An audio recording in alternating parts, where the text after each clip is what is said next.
Here with Joel Fitzgibbon, who apparently is in a place where, is it true according to the CFMEU that, 11 points down is your primary vote? You're fighting harder than anyone, mate. It should be going up, shouldn't it? No, Paul, they didn't poll my seat. Good.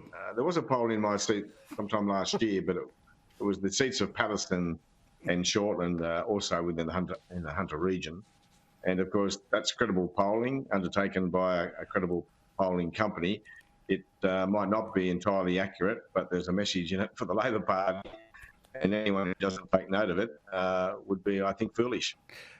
You're ready for the next 6 months because, essentially, it's going to be, can Albo hang on? Will Albo hang on? Is Plibiscite coming for him? Is Joel about to make a run? I know that you're going to make a run if, what was it, Barry O'Farrell said if he lost weight and put on a beard and got rid of his beard. I know you're making a run if you put on weight and put on a beard. Well, I promise to do neither, Paul. I won't be growing a beard. I won't be putting on weight, I hope, and I've got no plans to run. But I am running locally, and just last week I initiated planning for my first fundraisers. I've been keeping myself fit. I've taken myself to the backbench to, in part, give myself more time to concentrate on my electorate. So I say, bring it on. I'll be ready whenever it comes on. Who should the leader be? I think Anthony Albanese will lead Labor to the next election. Very, very rare, Paul, for a leader not to be given an opportunity to contest an election. Unfortunately, that happened to Simon Crean back in about 2003-04.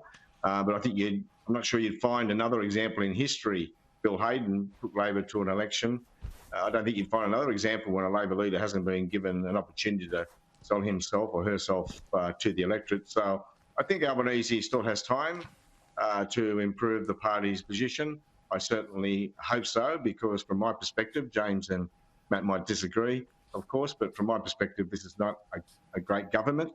There is an opportunity there for the Labor Party, but as you've heard me say many times before, to win, we need to put Labor back into the Labor Party. We need to move back to the centre, and more particularly back to our natural base. We were born to represent working people, and it's those people that we need to focus on more, and we need to send them the very strong message that we stuffed up a couple of times along the way, but we are back, and their interests are our absolute priority. Well, on the behalf of James and Matt, can I say I hope that tradition is honoured and that Albanese is the one who is the leader going into the next election. I think both would be more than happy with that.